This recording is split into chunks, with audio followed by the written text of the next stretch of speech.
Feeling tired, anxious, unable to concentrate, or harder time sleeping? It could be because we are not getting enough of the most important nutrient in our diet. Can you guess it?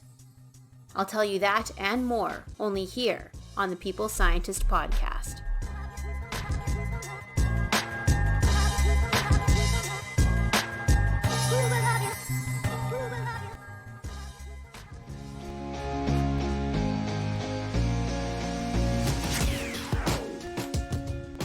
You are listening to The People Scientist, the podcast dedicated to helping us optimize our health with the latest scientific findings on neuroscience, physiology, and nutrition. I, your host, Dr. Stephanie Caligiuri, a nutritionist, physiologist, and neuroscientist, will be here with you every single week, bringing us information to ignite our thinking, to help us be one step closer to the healthiest we can be.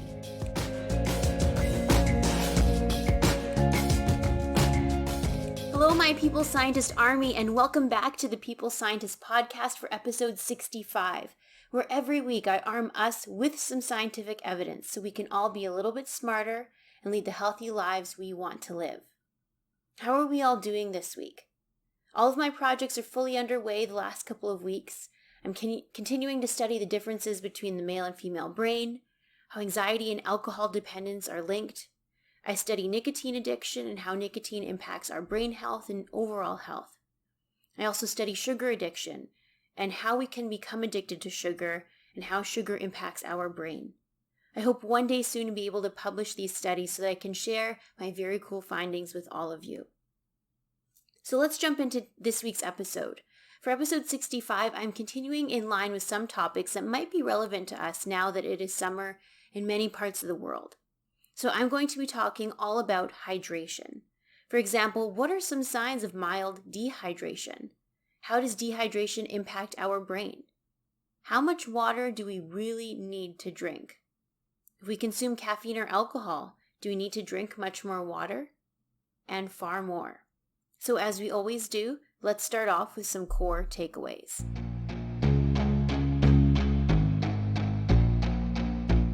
Mild dehydration is a lot more common than we think.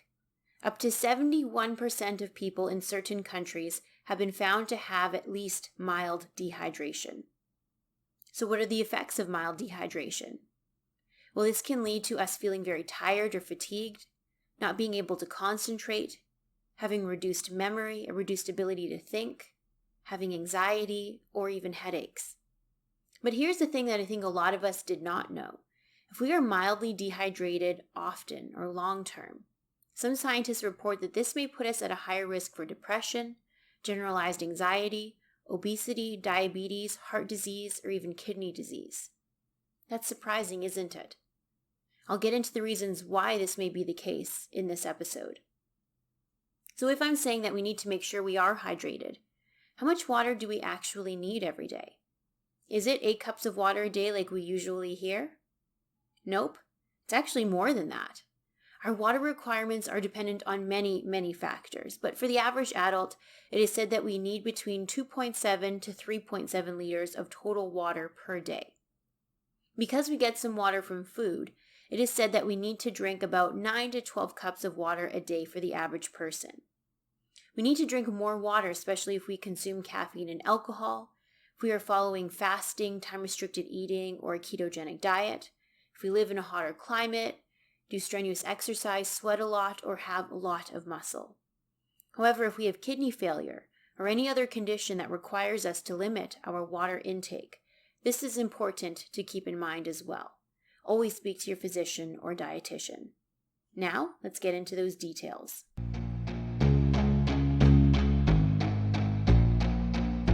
Let's start off by briefly talking about what water does for our body, because if we can understand the important role and function water has in our body, then we can better understand how dehydration will impact us and the potential signs and symptoms of dehydration. My goal is to always give us a better understanding, because with understanding, there's more power in that than just memorizing facts. So I'm going to get some of this information from a review that was written in 2010 in the European Journal of Clinical Nutrition. The first important role of water is that it is a building material, as water is present in each cell of our body. So because of this, water requirements increase as a child grows older, as they generate more and more cells. Second, water is necessary for our metabolism and for so many reactions to occur in our body. For example, for the proteins, carbohydrates, and fats to be broken down in our body, water is required. For medications to be metabolized and removed from our body, water is required. Third, water is a carrier. Think of it like a river flowing through our body. On that river, we're able to transport all the supplies or nutrients to the cells. At the same time, that river is able to remove the waste from the cells and eliminate it from the body. So that's one important thing. Water is a carrier for nutrient delivery and for waste removal. Water also maintains our blood volume, and we need proper blood volume and blood circulation to provide nutrients to our organs like our brain, heart, lungs, liver, kidneys, etc. So if we are severely dehydrated, this will certainly impact our vital organs and the ability to carry nutrients and waste to and from. Fourth, water is very important in regulating our body's temperature. Water can hold onto a lot of heat. It is a great heat reservoir. So when we sweat, that is one way of our body getting rid of heat. Lastly, water plays an important function as a lubricant, for example, for our joints and tissues like our eyes. Water can also act as a shock absorber from impact. For example, our brain is protected with cerebrospinal fluid, which consists mostly of water. So there you go. Those are the main functions of water. So as you can imagine, if we are not getting enough water regularly, it could impact the health of all of our cells, the ability of our organs to get nutrients, and the ability to remove waste from our body. It could also hinder our ability to regulate our temperature, our metabolism, our joint health, our brain health, etc. Essentially, it impacts a lot of things, and that's why I say that water is the most important nutrient in our diet. So how does our body know when we need more water? Well, dehydration by definition means below normal levels of water and or electrolytes in our body. So the fluid in our body could become too concentrated, like if there's too much salt or sugar that is present in the blood or extracellular fluid. If that happens, then the first response is by a particular type of receptor in the hypothalamus of our brain called osmoreceptors. Activation of these osmoreceptors can cause the release of vasopressin. Vasopressin is also called the antidiuretic hormone, but I will refer to it as vasopressin in this episode. Vasopressin is released by the pituitary gland, and it has several actions in our body. For me to explain it, I'd like to use this analogy, that if we can imagine the hypothalamus of our brain as the dispatcher, and vasopressin is like the city plumber. The city plumber has to travel around the city in order to balance things, to get the water flowing through the pipes again. The city plumber is turning on the pipes or opening up the pipes to bring in more water, and is also at the same time rerouting those pipes to bring the water back to the city. Vasopressin is like that city plumber. It does the same thing. To correct our dehydration, vasopressin, like the city plumber, tries to increase the water in our body by making us feel thirsty, to entice us to drink water. But vasopressin also causes our kidneys to reabsorb water. This is why when we are dehydrated, our urine volume becomes less, because the kidneys are taking back the water. Unfortunately, in elderly individuals, they are more at risk for dehydration because this response to dehydration is reduced. Their city plumber, so to speak, does not work so well. So the elderly don't feel as thirsty or as strongly have that thirst response as younger individuals. In addition, the elderly, their kidneys are less able to reabsorb water. The elderly are also more at risk for dehydration because they may forget to or are less able to drink water consistently. As well, they may experience increased water loss through their skin because their skin barrier may become thinner with age. So hydration in the elderly, for many, many reasons, is very important to keep top of mind. Now, chances are most of us are not going to experience severe dehydration frequently. Severe dehydration is more likely to occur if someone is ill with vomiting and diarrhea. If someone drank a lot of alcohol on a hot day and did not drink any water, for example. But day to day, I think it is very likely that most of us are living with mild dehydration. We may not realize this, and we may not realize how it can impact our health. For example, in the United States, 40% of people tend to not meet the minimum water intake requirement. In Great Britain, their hydration was actually better. 19 to 24% of people did not meet the minimum water requirement. In Spain, it seemed to be one of the worst countries. Up to 71% of people did not meet the minimum requirement for water intake. So it is very likely that many of us listening to this episode right now are not getting enough water every day. Water is the most important nutrient we need to consume daily. Water, I will say, is more important than protein, fats, carbohydrates, vitamins, and minerals. And I don't think enough attention is paid to water and just how important it is for our health. So how can mild dehydration impact our health and well-being then? Well, several clinical trials were conducted where healthy individuals restricted their water intake, and they had different assessments of their mental performance and health. In people with mild dehydration, these were the symptoms the scientists noted. They had reduced ability to concentrate and an inability to feel alert. They felt more tired and fatigued. They were more frequently to have a headache. They had reduced cognitive function, meaning a reduced ability to think, memorize, or make decisions. They had decreased measures of strength and felt more weak. They also tended to feel more anxious or stressed.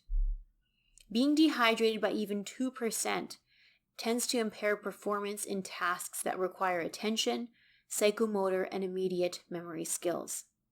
For example, Edmonds in 2009 reported that children who had access to water throughout the day reported feeling less thirsty and performed 10 to 33% better on different visual and attention tasks versus children with no additional access to water. So hydration is very important for our mental abilities. Now, these are some of the short-term effects of mild dehydration, but what about the long-term effects of low water intake? It is said that if our total water intake from food and water is less than 1.8 liters a day, it is thought that we could be at risk for metabolic disturbances and therefore increased risk of chronic disease. But how is that possible? I think it comes down to vasopressin, or the analogy of that city plumber.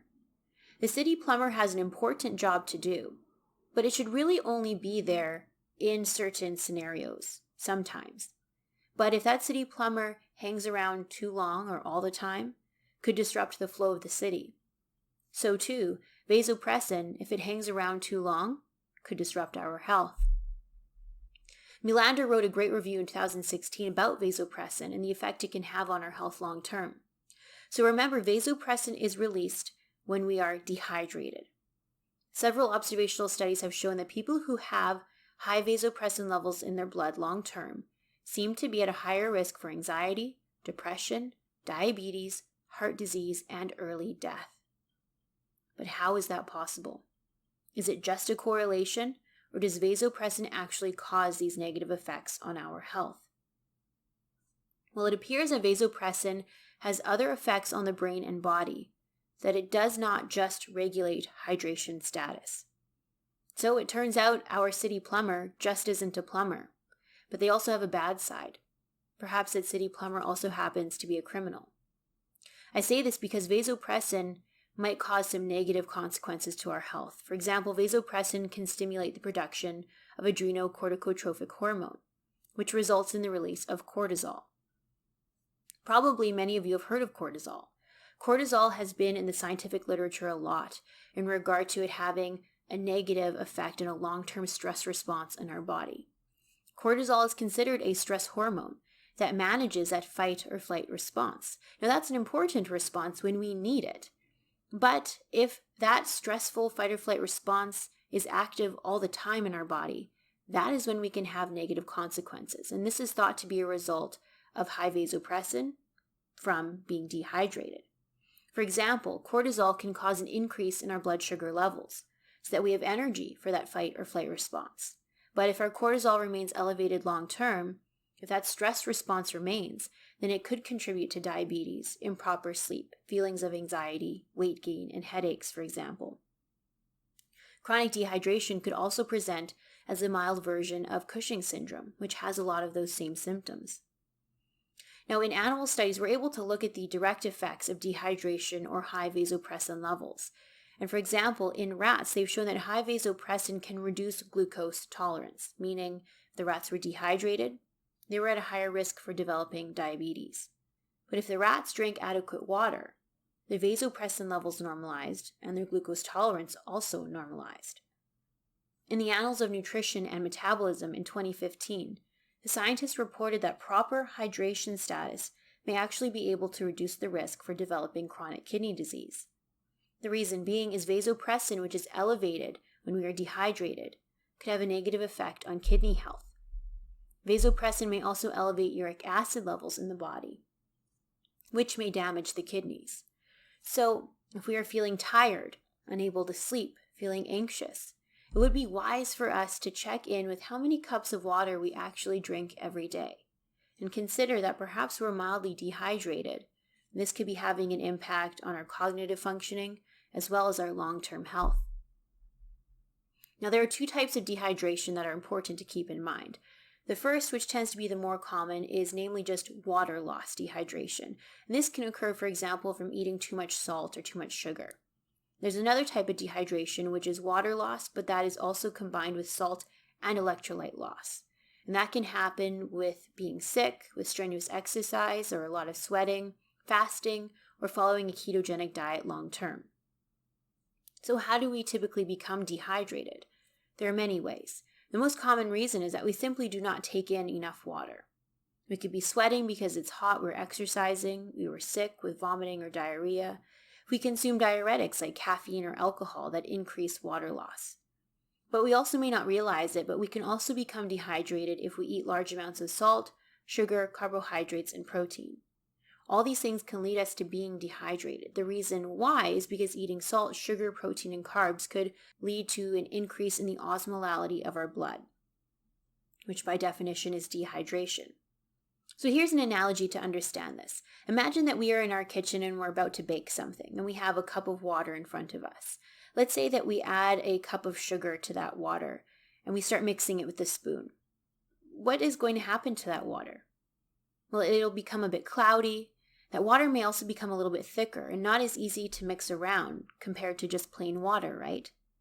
Well, this can be a comparison made to our blood. When we eat a lot of sugar or salt or carbohydrates, that sugar and salt is going to enter into our blood. And that has the potential to increase the osmolality of our blood. And as a result, that could make the blood harder to move around in our body, harder for our heart to pump it. That is why our body has that response of reabsorbing more water from our urine or making us more thirsty, enticing us to drink more water. Because we want to add more water to our blood to reduce that viscosity so that the blood can move around more easily in our body.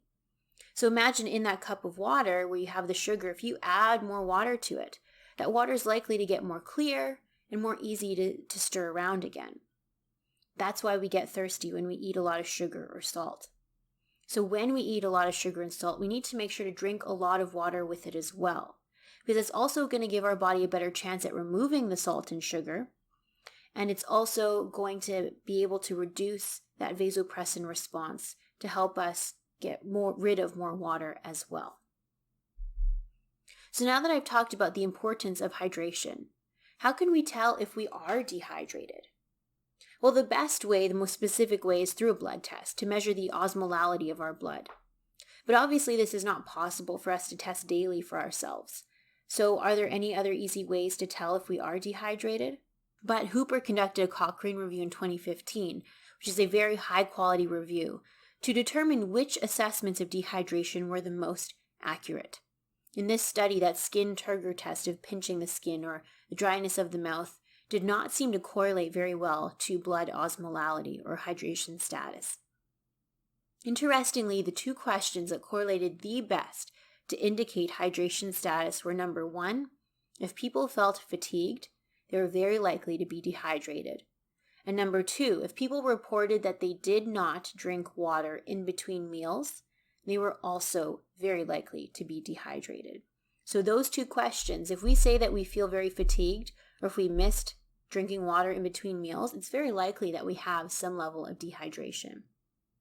Also, individuals tend to look at the color of their urine as an assessment of dehydration. And it could be an accurate assessment, but I still think those other two questions, if we're fatigued or if we skip drinking water, are more accurate. The reason why I say that is because mentees in 2006 had actually assessed this and compared the color of the urine versus the osmolality of the blood, or in other words, the hydration status of the people. And it did not always correlate. And for example, it could be because of reasons of, back in the mini vitamin episode series where I covered riboflavin, I said that riboflavin, this B vitamin, can actually make our urine brightly fluorescent yellow. The reason being is riboflavin is naturally brightly fluorescent yellow. And when we take a supplement or consume a lot of riboflavin, the excess that is not absorbed by our tissues will be removed from our blood circulation and excreted into our urine. And that can cause our urine to be brightly fluorescent yellow. And in that scenario, it would mask our ability to determine hydration status based on the color of our urine. So that is why those two questions of are we fatigued and did we skip drinking water in between meals seem to be the best indications of hydration status. So how do we get water in order to maintain our hydration status? Well, it can be from three sources: the water we drink, the water we eat, and the water that we actually produce in our bodies. The water we drink can come from all sorts of beverages that contain water. The water we eat can also come from all sorts of foods, with fruits and vegetables contributing the most. The water we produce in our body actually results from the oxidation of nutrients in our body. Our greatest contribution of hydration does in fact come from beverages. We can lose water through a multitude of ways. The most common is through our urine. But interestingly, the second most common route of water loss is through our skin. And the next would be through our breathing, and then through our feces. So how much water do we actually need? This depends on many things. If we eat quite a bit of sodium, salt, sugar, carbohydrates, these all add to the osmolality of our blood and the need to increase our water intake. If we are sweating from exercising or live in a hot climate, how muscular we are because our muscle holds onto water, how large we are, because the bigger the person, the more water is required. If we have kidney insufficiency or kidney failure, we may need to reduce or limit our water intake. But in general, as an average healthy person, it is recommended by the Food and Nutrition Board that adult women drink 2.2 liters of water a day, and male adults drink 3 liters of water a day. So that is about 9 cups of water for women and 12 cups of water for men. So that is more than the usual 8 cups of water recommended that we hear. Now, I do have to ramble on about one thing I don't like, and that is how nutrition boards make recommendations based on being female or male. And they make these recommendations based on gender or sex because they are assuming that men are bigger and with more muscle than women. But we all know that assumption is not fair. So I'm going to change their recommendation and say if you are a muscular person, taller than let's say 5'7", then aim to try and get 12 cups of water a day minimum. If you are a smaller person, shorter than 5'7", and not very muscular, then perhaps you can go with 9 cups of water a day minimum. This recommendation is made keeping in mind that we are very likely to get additional water from food as well. Our total water recommendation from food and water is 2.7 to 3.7 liters per day. But as I said, if you exercise a lot, sweat, live in a hot climate, you will likely need more. It's important that we listen to our body, and when we feel thirsty, that is our brain, our vasopressin, that city plumber telling us that we need to bring in more water.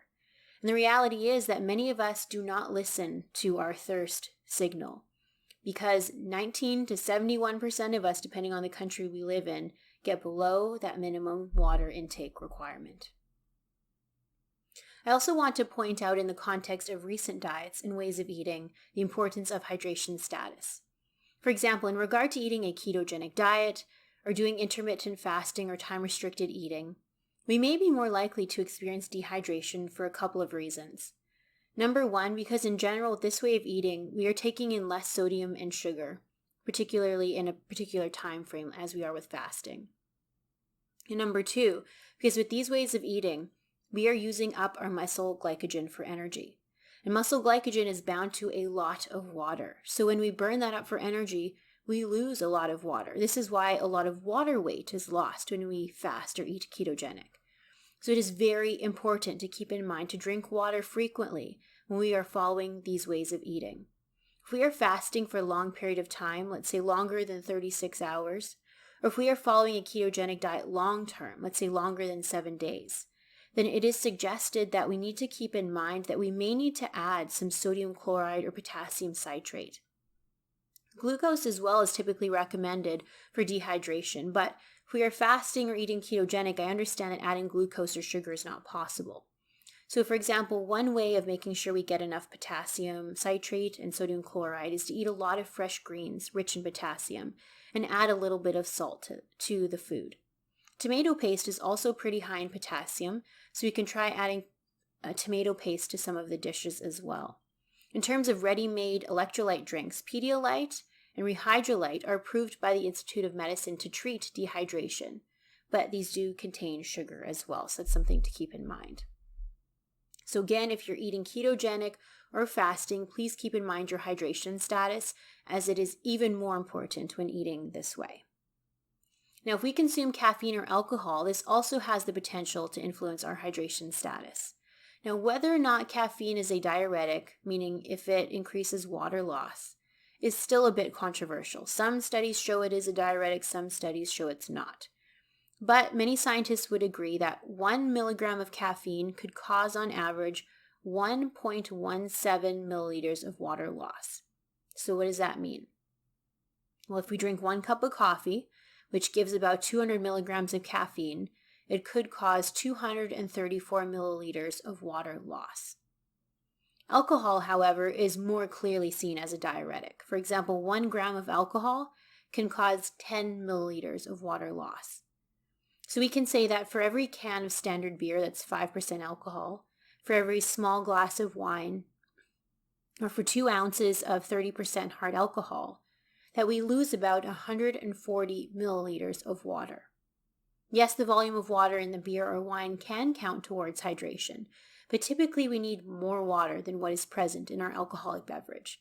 So simply drinking some water or mixing hard alcohol with a lot of water could be a great way to maintain our hydration status.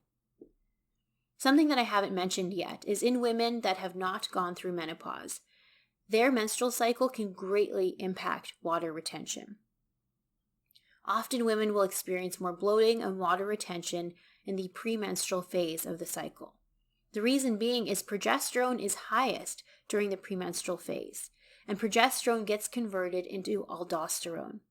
Aldosterone in particular causes our kidneys to reabsorb salt and water, and this can potentially lead to bloating, a higher blood volume, water retention, and even higher blood pressure during this time.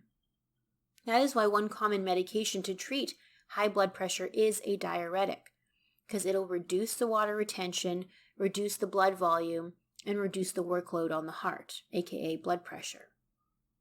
However, many doctors are speculating that intermittent fasting, time-restricted eating, or eating ketogenic may also be an effective way to reduce excess water retention and therefore may improve blood pressure as well.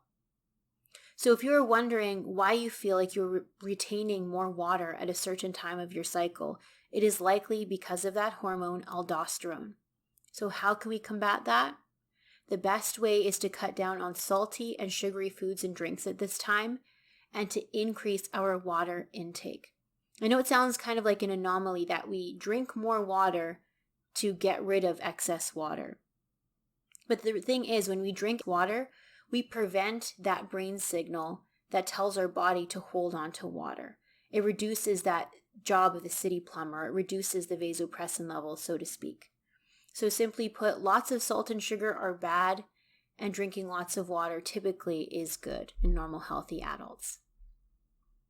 So what is the best way to hydrate ourselves? Well, that depends. If we are talking just like on a regular everyday activity and we're trying to stay hydrated, then simply drinking plain filtered water is great. If you want to take it further, perhaps adding sources of potassium citrate in particular may be helpful for hydration, because very often many of us are low on potassium. And we need to keep in balance potassium with sodium. A lot of times we take in too much sodium and not enough potassium.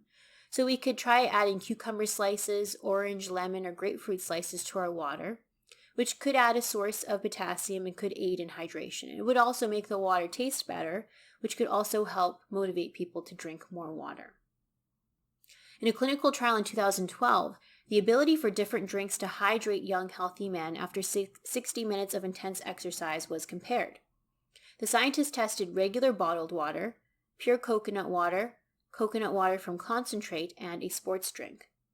It turns out that all of the drinks hydrated the men equally. So plain old water is just as good for hydration.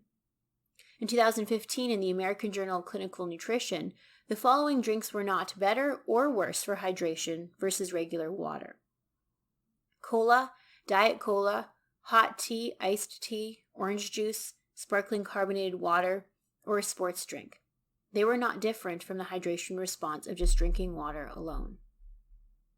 But if we are talking about in the scenario of more serious dehydration and electrolyte deficiency, like after being sick or after fasting for several days, then some electrolytes may be superior in the water to just water alone. So for example, including some sodium chloride, potassium citrate, and glucose to the water. This can be done by adding some cucumbers and orange slices to water and a small dash of salt. Or drinking Pedialyte, which is a well-balanced hydration solution that is approved by the Institute of Medicine. Interestingly, I noted that Gatorade is on the not approved list to treat severe dehydration by the Institute of Medicine, but Pedialyte was approved. So I know when I say, okay, minimum of 9 to 12 cups of drinking water every day, that a lot of people say that this is pretty hard for them to drink that much water every day. My one suggestion from personal experience is the more water that I drank, the more my body responded to the thirst signal. So in order to promote water drinking, we can do a few things. We can try making the water more flavorful by adding something like cucumber slices. Carrying water with us everywhere and making it more accessible, because studies show that if water is just more accessible, we're just more likely to drink more water. I like to carry around a glass bottle of water. That's just my preference because I feel like that's better for the health and environment. Eventually, we will just get used to drinking more water frequently. We can try to make it a habit by combining drinking water with other habitual things in our daily routine. So for example, when we wake up in the morning, after brushing our teeth or as we get ready for work or school, we can add on the habit of drinking a few cups of water during our morning routine. Every time we eat, we can make sure that we drink a couple cups of water. Or during our nighttime routine before we go to bed, we can also make sure that we drink a couple cups of water.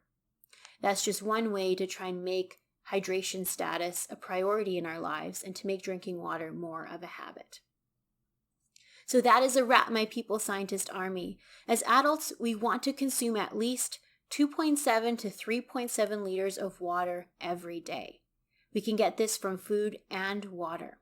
The general recommendation is 9 to 12 cups of drinking water for the average person, which I know is a lot more than the 8 cups of water that we typically hear. And if we are exercising, sweating, or sick, we will likely need to drink even more water above that. It's important that we listen to our body. Feeling thirsty, tired, having a reduced attention span, feeling anxious, not sleeping well, and not drinking water in between meals are all potential signs that we are very likely dehydrated. If we drink coffee or alcohol, we need to make even more of an effort to drink more water to compensate for the potential diuretic effect. When we are retaining more water, like feeling bloated, we can reduce water retention by cutting down on sugar, salt, and drinking even more water. I know it seems like an anomaly that we need to drink more water to get rid of water in our body, but drinking more water tells our brain to stop retaining water, as drinking water reduces that response in our brain and reduces the release of vasopressin. Remember that analogy I gave that vasopressin is like the city plumber? We need that city plumber. They have an important job, but we don't want them to stick around all the time because they also have a bad side to them. Vasopressin too has a bad side to it. If it is chronically elevated, it could lead to higher cortisol levels, higher uric acid levels, and seems to be associated with feelings of anxiety, risk for diabetes, heart disease, obesity, and kidney disease for many reasons. Lastly, if we are fasting or eating a ketogenic diet long term, we may lose a lot of water. And in order to maintain our energy levels, our focus, our attention, and our strength, we may need to increase our electrolyte and water intake. So we could try to increase our sodium chloride and potassium citrate intake as well. So let's try our best to get those 9 to 12 cups of water every day. After all, water is the most important nutrient, and we need to keep that top of mind. Water is so important for not only our short-term health, but it also appears to be so important for our long-term health as well. Next week is July 4th weekend, so I will be taking a break next weekend from the podcast, but I will still be posting on social media some tidbits of information, so make sure to follow me on social media if you don't already. I hope you all have a wonderful, happy, and healthy 2 weeks, and I look forward to meeting you all back here on Sunday, July 12th. Bye for now. I am a scientist simply sharing scientific evidence. Some of the clinical interventions I discuss are not appropriate for everyone. Before making any changes to your diet or lifestyle, please do consult the advice of your physician or dietitian. My opinions expressed here do not necessarily reflect those of Mount Sinai Hospital and its affiliates.